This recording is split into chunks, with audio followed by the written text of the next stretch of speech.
Bonjour à tous, donc aujourd'hui vidéo de CryptoPaka sur le Bitcoin, l'Ethereum et puis une troisième petite altcoin que je vous ai trouvé qui va être vraiment sympa, une belle pépite je pense, quelque chose où vraiment il y a des fonds qui rentrent, il y a des gros fonds d'investissement dessus et qui est aujourd'hui à un très très bon prix, donc restez jusqu'à la fin de la vidéo et comme ça je vous présente cette altcoin.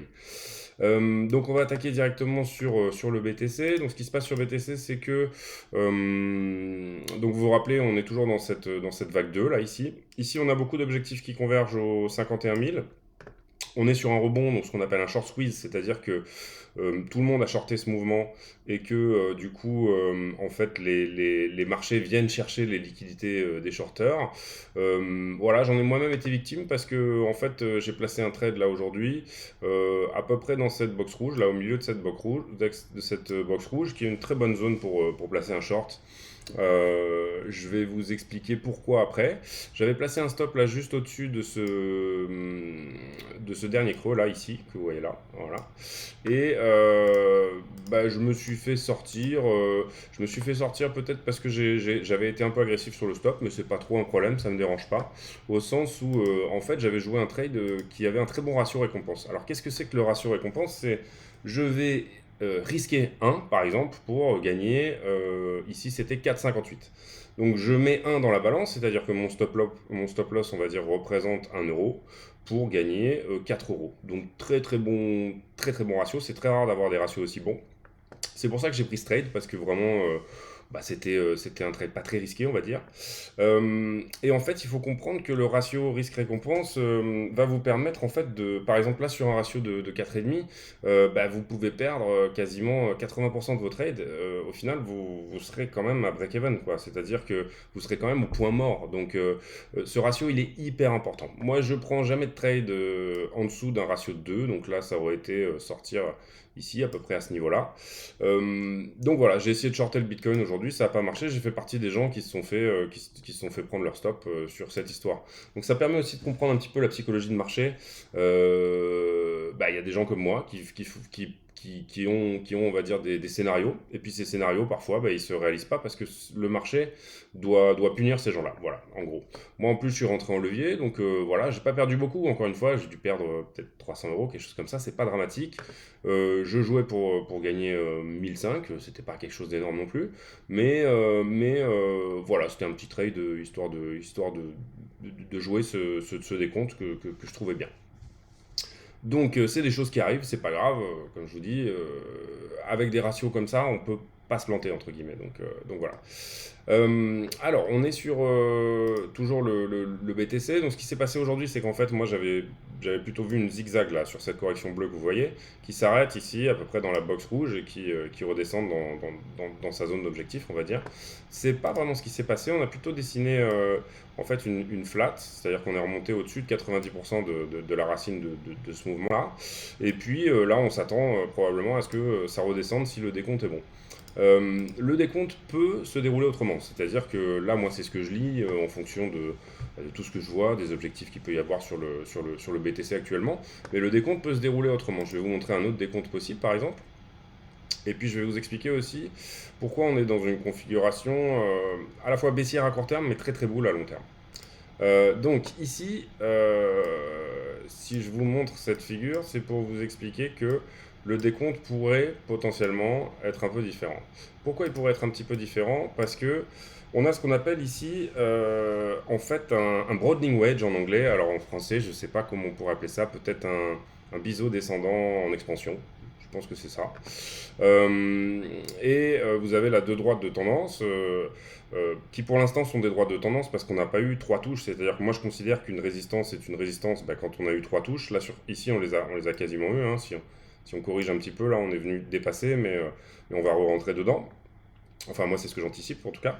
Les vagues d'Elliott tapent à chaque fois, se cognent la tête contre ces supports, ces résistances. Et donc, ça, c'est quelque chose de très intéressant à regarder parce qu'on sait que le décompte est quand même plus ou moins bon quand ça se passe comme ça. Il est possible que cette vague 4, là, en fait, vienne ici. Pourquoi? Parce que moi, j'arrive pas bien à décompter, là, ici, 5 vagues. Toutes les C se finissent en 5 vagues. Encore une fois, on va pas trop rentrer dans le détail, mais c'est quelque chose qu'il faut savoir. J'avais un petit peu du mal sur mon décompte précédent, là, à terminer cette 4 ici. C'est pas dramatique, ça change un petit peu les objectifs, mais c'est pas du tout dramatique de faire évoluer le décompte en fonction. Donc ici, on serait plutôt dans une 4 où effectivement, en fait, on aurait 3 vagues comme ça. Tac, tac et tac. Ça, tout ça là, tout ce qui est là, c'est du bruit en fait. C'est-à-dire que c'est des vagues à l'intérieur, c'est quelque chose euh, qu'en fait, ce qui constitue cette première vague, bah, elle se fait elle aussi en 3 vagues ici. Ça a l'air plus gros que sur les autres, mais c'est du bruit. En gros, c'est pas tellement la question. Je pense il va falloir essayer de vulgariser un petit peu Elliott sur cette chaîne parce que c'est quelque chose qui est quand même assez compliqué à comprendre au début. Et pour l'instant, j'ai pas encore fait les tutos et les vidéos vraiment didactiques pour que vous compreniez Elliott. Mais c'est simplement pour vous dire, surtout, cette histoire de. Parce que le chartisme est beaucoup plus facile en trading. Cette histoire de chartisme, cette histoire-là de biseau descendant, c'est une figure que peu de gens trade, mais en fait qui est vraiment super, qui a vraiment beaucoup de possibilités et qui a vraiment un très gros potentiel, parce qu'en fait, selon les statistiques, elle va à 83%, elle a 83% de chance de toucher son objectif. Qu'est-ce que c'est son objectif? C'est en fait de rentrer de revenir ici, là, à la base du biseau. Donc là, nous, on est rentré par le bas, mais c'est pas tellement la question. C'est une figure qui reste quand même bullish dans son ensemble. Et selon les statistiques, donc c'est des gens qui étudient en fait toutes ces patterns et qui font des bouquins. Là, en l'occurrence, c'est le bouquin de Bulkowski. Pas l'alcoolique écrivain, mais le statisticien, on va dire. Donc il a étudié 100 cas où il a trouvé cette figure. Et puis, il a considéré qu'il y avait 83% des biseaux descendants en expansion, donc des broadening wedge qui atteignent leur cible. Donc elle est où la cible là pour nous, hein? C'est relativement simple à voir. La cible, elle est ici à la base du fanion. Qu'est-ce que c'est? C'est la TH. Voilà, c'est assez facile à appréhender. Donc où va s'arrêter cette 5 maintenant? C'est la question. Pour l'instant, je reste moi dans ce décompte là, parce que j'ai rien qui l'invalide. Je peux invalider une flat, etc. On sort un petit peu ici du biseau, mais c'est pas trop un problème parce qu'on peut très bien le réintégrer. Tout dépend un petit peu dans quelle échelle de temps en fait on regarde les clôtures. Donc ça, c'est pas du tout un problème. Donc pour l'instant, je reste dans cet objectif là avec une 5 qui va s'arrêter autour des 51 ou un petit peu plus bas. Un petit peu plus bas, c'est-à-dire qu'on pourrait aller pour moi au 47. Mais ça, je l'ai déjà dit dans la précédente vidéo. Vous irez voir. En gros, il y a globalement rien qui a changé. Voilà, on va regarder ce qui se passe sur Ethereum. Ethereum, c'est à peu près la même chose. C'est-à-dire que sur ETH, on a à peu près le même décompte, hein, en gros, sauf que ETH est peut-être un peu plus bullish que Bitcoin. Si jamais on devait tracer le broadening wedge, on se rend compte que c'est à peu près la même chose.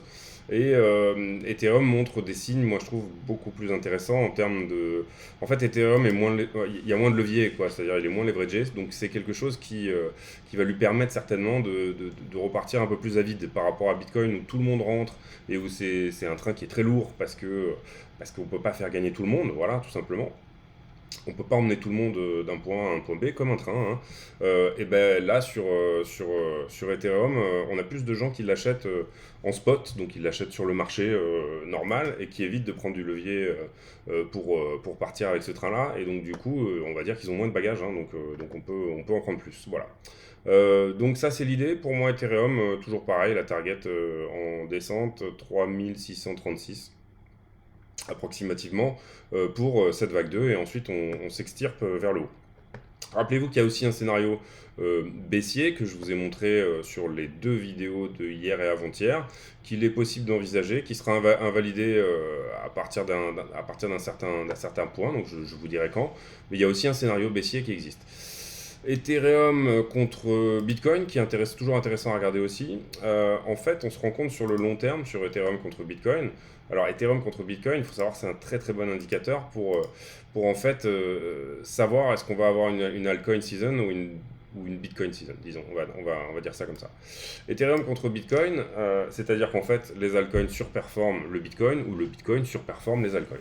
Il y a toujours des leading indicators, comment dire, des locomotives qui tirent les marchés vers le haut ou vers le bas, et Ether tire les altcoins avec lui, et Bitcoin tire tout le monde, mais parfois il surperforme tout le monde, donc c'est plus intéressant d'avoir plus de Bitcoin dans votre portefeuille que d'altcoin, et ainsi de suite.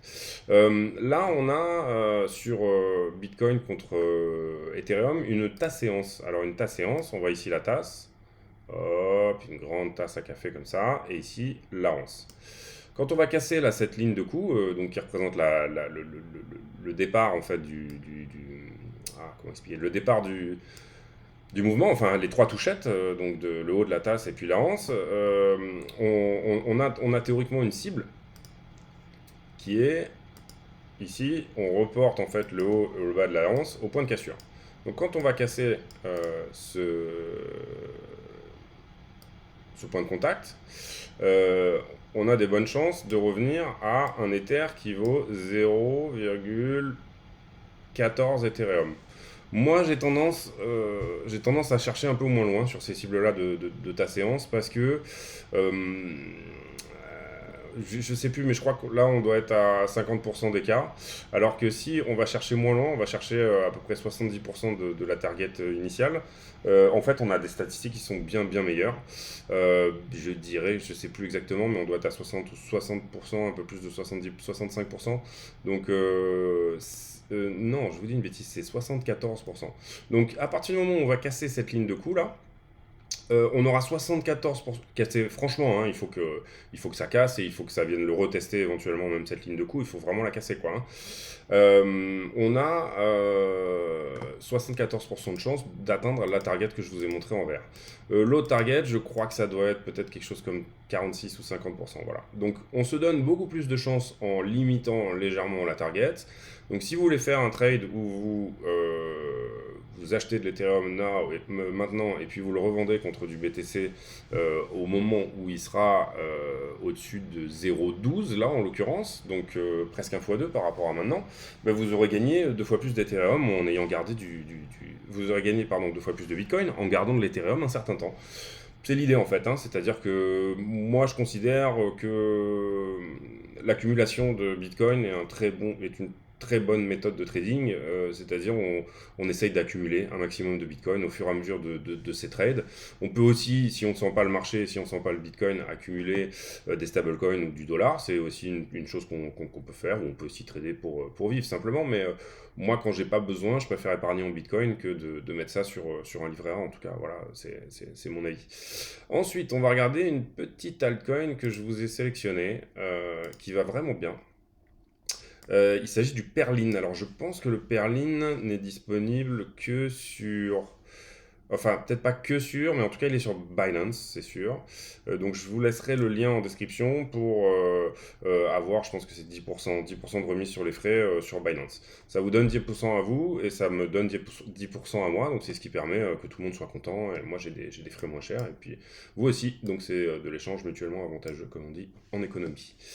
Qu'est-ce qui se passe sur Perlin? Alors Perlin, on a eu là un très gros pump qui, je pense, a tapé bien dans les 1000%. Hein, je vais vérifier ça, mais Perlin, il nous a fait depuis ça 2000%. Voilà. 2000%. Et puis ensuite, il est redescendu suite à cet énorme pump. Il est redescendu dans ce qu'on appelle une zone de rechargement. Alors qu'est-ce que c'est qu'une zone de rechargement? Sur les altcoins, une zone de rechargement, en général, elle va se trouver... Donc là, vous avez vu, j'ai pris l'outil Fibonacci, hein, dans TradingView. Donc si vous voulez trader sérieusement, mettez-vous à ces outils-là, parce que c'est une très bonne méthode pour calculer en fait où vous en êtes. Et concrètement, ici, on se retrouve dans une zone, donc c'est la box verte là que j'ai dessinée. Donc là, bon, j'ai mal posé mon Fibo, mais c'est pas grave. Entre 0,618 et 0,786. Ça, c'est des ratios que les traders utilisent très souvent pour accumuler. Après une hausse, vous allez recharger à cet endroit-là. Alors vous pouvez recharger en dessous, mais c'est une très très bonne localisation pour accumuler et pour racheter quelque chose qui a fortement pumpé. C'est pour ça que Bitcoin, quand il fait des bear markets, en général, il fait moins 80%, donc il a tendance à descendre en dessous de sa zone de rechargement, et puis ensuite, pendant un certain temps, il est accumulé à plat, accumulé à plat, accumulé à plat, et puis après, bam, en fait, toutes ces gens qui ont accumulé, ils sont plus vendeurs, parce qu'ils ont accumulé un certain prix, et ça crée un choc un choc de supply, un choc de l'offre. Il n'y a pas d'offre sur le marché, et ceux qui veulent en acheter sont obligés d'acheter plus haut. On va dire qu'il y a d'autres mécanismes, mais concrètement, ça ressemble à ça. Ici, on sait que sur Perlin, alors vous avez un site qui s'appelle messari.com ou .net, je ne sais plus. Messari vous propose, comme je pense que CoinMarketCap le fait aussi, de regarder quels sont les fonds d'investissement qui rentrent sur ces projets-là. C'est-à-dire qui est derrière et qui est dedans. Soit comme investisseur initial, c'est-à-dire qu'ils ont acheté une partie de la société, soit de gens qui ont accumulé des tokens et qui l'ont dit, dit dans leur bilan, dans leur balance d'investissement. Donc ici, on est en plein dedans. Vous avez vu que là, il nous a fait un petit x2, puis hop, il est revenu tout de suite. Donc c'est un truc qui commence vraiment à prendre vie.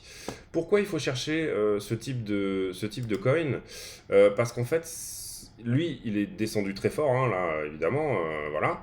Il est rentré dans sa zone de rechargement, donc très bonne localisation, encore une fois. Il l'a traversé. Il est venu trouver un bottom ici à peu près à moins 90%. Et puis ensuite, il nous a fait des plus hauts de plus en plus hauts. Alors, celui-là, c'est un milieu W, donc c'est un petit peu différent. Mais il nous a fait des plus bas de plus en plus hauts.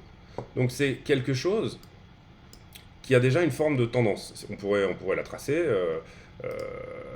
Voilà. Le but, quand vous rentrez sur des altcoins, c'est typiquement de trouver ce type de tendance. C'est-à-dire quelque chose qui a l'air à plat, qui a l'air vraiment pas bien. Si on sait lire des charts, il a l'air très très bien. Je vous assure que c'est quelque chose qui est vraiment en très bonne forme, mais qui est en train de commencer à dessiner ce type de canal ascendant, qui est en train de commencer à dessiner des structures qui dessinent des lettres W comme ça. Là, vous voyez, vous avez un W ici, hop, encore un W ici, hop. Tout ça est inclus dans un grand W ici. Hop, d'accord? Et ça, c'est de l'or en barre. C'est-à-dire que ça, il n'y a pas moyen qu'à un moment donné, ça pète pas. Moi, j'en ai acheté un petit paxon pour histoire de le revendre plus haut. Là, vous voyez la ligne verte, c'est ma zone d'achat. Donc au moment où j'ai trouvé ce truc, je me suis dit, ah là on a un signal d'achat, je vais en prendre un petit peu. Et puis à partir de là, j'ai mes ordres de vente. Alors j'utilise Elliott, moi, pour justement calculer mes ordres de vente. C'est-à-dire que là, je vais prendre un outil de Fibonacci de retracement, donc le deuxième outil de Fibonacci. Et on dirait un piano à queue ouvert d'ailleurs. Hop. Et là, je vais commencer en bas du mouvement, monter en racine de la une, enfin du plus haut du mouvement, et redescendre au point le plus bas. Et à partir de ça, je vais commencer à donner des points sur lesquels je veux vendre.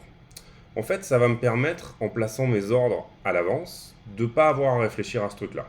Je l'ai acheté, il est là, je l'ai accumulé là où je voulais. Peut-être que j'en rachèterai plus tard, je ne sais pas. Mais en tout cas, déjà, j'ai déjà mis mes ordres de vente. Donc si ce truc part d'un coup tout seul, je me demanderai pas quand le vendre en fait. J'aurai déjà tous mes ordres de placer. Pour moi, sur cet asset-là en particulier, j'ai divisé ça en 4 ordres de vente que j'estime être bien. Je suis vraiment très très très confiant sur cet asset-là en particulier.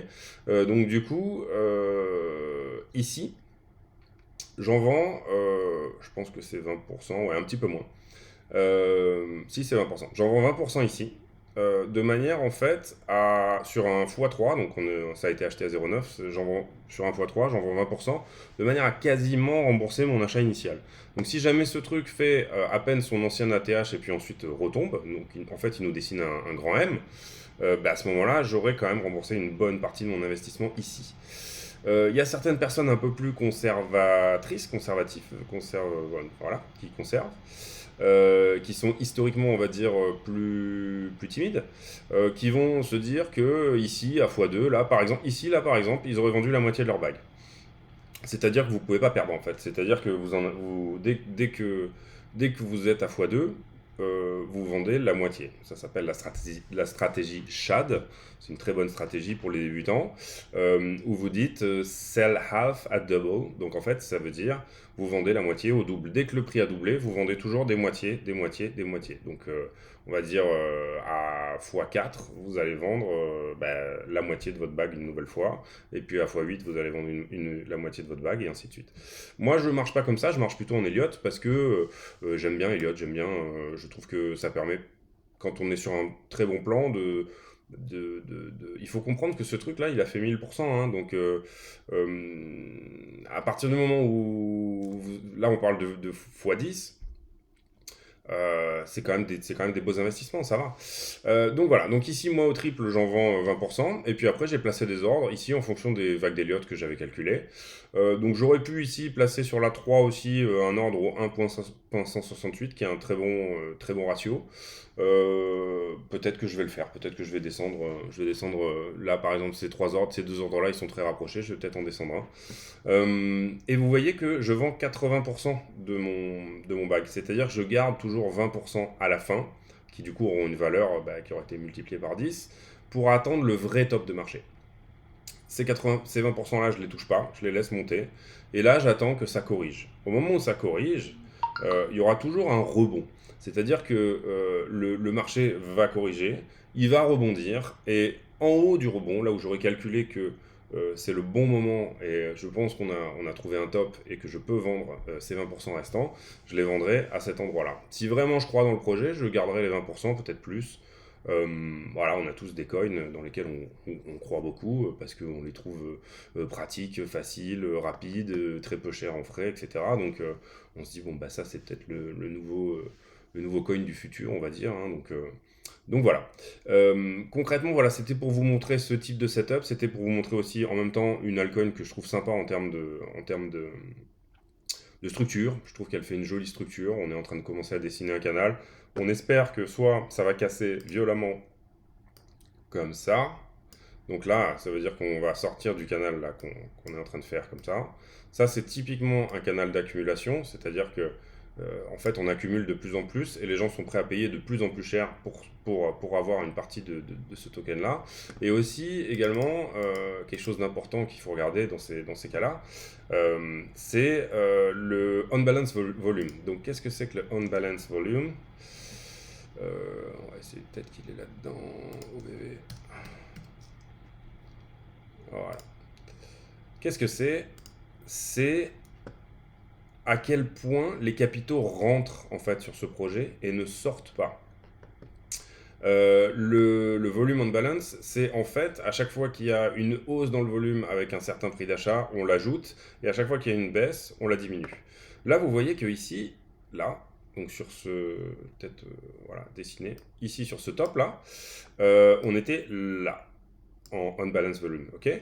Et ce qu'on se rend compte, c'est que le prix a baissé, mais le unbalanced volume, il est croissant. Et ça, c'est très, très, très, très bon. C'est-à-dire que ce truc-là, on va dire que c'est,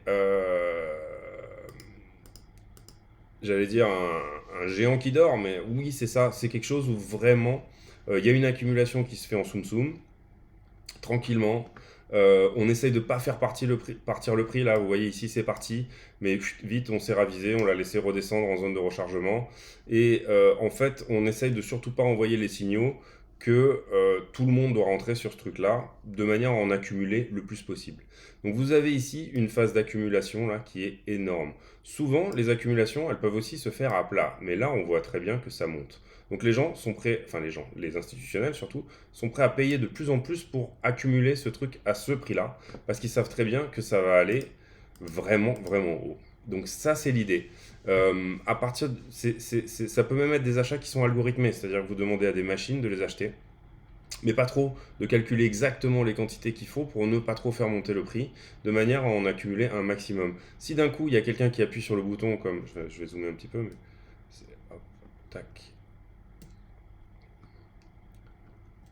Là, ici, là, ce pic, c'est clairement quelqu'un qui a acheté d'un coup en fait. C'est quelqu'un qui a acheté une très grosse quantité et il y a tellement peu de liquidité sur le carnet d'ordre que en fait ça a fait ça a fait doubler le prix. Donc c'est exactement ici on a de l'algorithme, vraiment ça se voit, on a quelque chose qui est dans une traîne qui monte doucement, donc c'est vraiment algorithmique. Et là c'est pareil, on a quelqu'un, on a plusieurs personnes qui sont rentrées fortement, mais après le prix en fait c'est lui-même corrigé. Il s'est lui-même par le manque de demande, il s'est laissé corriger tranquillement. Donc pour moi, très très bon projet, Perle, parce que je pense que c'est typiquement le genre de choses qu'on va chasser ensemble, c'est-à-dire des fonds d'investissement dessus, un OBV qui est croissant, un bon endroit pour investir, et puis un fondamental intéressant. Alors là, le fondamental, je crois que c'est autour de l'écologie, voilà. Vous faites vos recherches aussi, hein. Il faut surtout pas. Enfin, moi je le fais, mais il faut surtout pas investir sur des choses sur lesquelles vous avez aucune idée du fondamental. Il faut que vous considériez quand même que c'est quelque chose qui peut, qui a certaines promesses à tenir, voilà. Et puis voilà, je pense que c'est tout. Je crois que j'ai fait le tour de ce que je voulais vous dire aujourd'hui. Donc Bitcoin pour moi, une baisse à court terme, et puis ensuite quelque chose de très bullish. Sauf si on est dans le scénario que je vous ai présenté hier dans la vidéo, parce que c'est important d'en parler aussi. Ethereum ultra bull, vraiment, je pense qu'Ethereum là il va vraiment, vraiment bien casser la baraque. C'est peut-être pas le moment d'en acheter tout de suite, il faudrait attendre que ça baisse aussi, donc je pense qu'on va faire un petit moins 10%. Ce sera un chouette prix d'achat, je pense, les 3006 pour en reprendre un petit peu. Euh, à savoir que des choses comme Ethereum et Bitcoin, bon, ils ont un x4, x5 sous le pied, pas beaucoup plus quoi, hein. Je veux dire, si Bitcoin fait x5, c'est beau déjà, et puis si Ethereum fait x5, c'est beau aussi. Ça, c'est plus des choses qui ont des x10 sous le pied réellement que je vous présente là. Alors, c'est plus risqué. Mais ça, là, Perle, pour moi, c'est vraiment un très très bon investissement aujourd'hui. Demain, je pense peut-être qu'on parlera de Cardano ou d'autres choses qui me semblent être à des prix intéressants aussi. Peut-être quelque chose de plus gros, ça dépendra un petit peu de l'envie. Je vous remercie d'avoir écouté et j'espère que ça vous a plu. N'hésitez pas à vous abonner, appuyer sur la cloche des notifications pour avoir toutes les nouvelles vidéos qui s'affichent et puis à lâcher un petit pouce bleu parce que c'est gratuit et qu'on fait ça pour vous. Donc voilà, j'espère que c'était suffisamment pédagogique. Il faut que je m'améliore là-dessus, mais je vais vous donner les outils dans d'autres vidéos pour pouvoir comprendre réellement de quoi je parle quand je parle d'Elliott Wave, parce que ça paraît parfois un petit peu abstrait. Donc je pense qu'il faut vraiment que je fasse peut-être une vidéo découpée de 1 heure et demie sur laquelle j'explique vraiment les Elliott Wave. Pour moi, Elliott Wave, c'est quelque chose en fait qui a vraiment un gros potentiel en termes de, ok, je vois une structure, je l'appréhende, il y a des règles, il ne faut pas faire du Elliott n'importe comment parce que on voit trop de gens sur le net là qui respectent pas les règles et les guidelines, toutes les préconisations que Ralph Elliott a faites.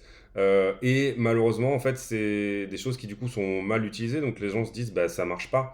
Mais c'est juste parce que c'est comme si je vous dis bah va écrire du piano sans solfège, bah ça marche pas. Apprends 3 mots de chinois, va en Chine et puis débrouille-toi pendant 3 mois. Non, ça marche pas. Donc c'est un langage qu'il faut appréhender, c'est quelque chose qu'il faut vraiment travailler. Et puis au bout d'un moment, vous allez voir ces vagues-là partout, vous allez vraiment comprendre, vous allez voir les structures, vous allez voir les W qui se dessinent, vous allez voir des triangles, vous allez voir des choses que vous appréhendiez avant comme du chartisme, en fait se représenter des vagues d'Elliott réellement, et même dans les figures chartistes, vous allez voir, comme là je vous ai montré sur le wedge, le broadening wedge, en fait c'est juste une diagonale en Elliott. Et donc Elliott répond à toutes ces questions. Elliott répond à tout ce qui est trading, sauf que Elliott en plus donne des objectifs. Et ça c'est hyper intéressant parce que pour vous ça donne une discipline. Et vraiment sur les crypto-monnaies, c'est quelque chose de très important d'avoir une discipline, d'avoir des points de profit, de prendre des points de profit, d'avoir un vrai setup où les choses en fait se dessinent d'elles-mêmes. Vous n'avez pas à réfléchir en réalité. Vous avez pris un plan, vous l'avez et vous le suivez. Et après, vous êtes froid comme une machine en fait. Et puis c'est là que vous allez gagner. Si vous achetez quelque chose et que vous attendez et que à un moment donné, sans plan, sans plan, vous rentrez n'importe où, n'importe quand, tout ça, ça fonctionne pas du tout. C'est quelque chose qui marche jamais en fait. C'est vous qui allez être les perdants si vous faites ça.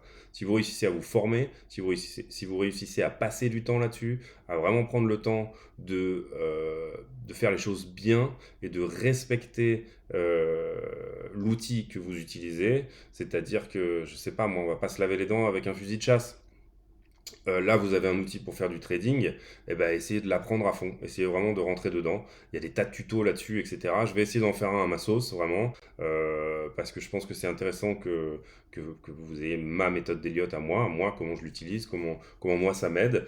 Et voilà, donc merci à tous, je vous souhaite une excellente soirée.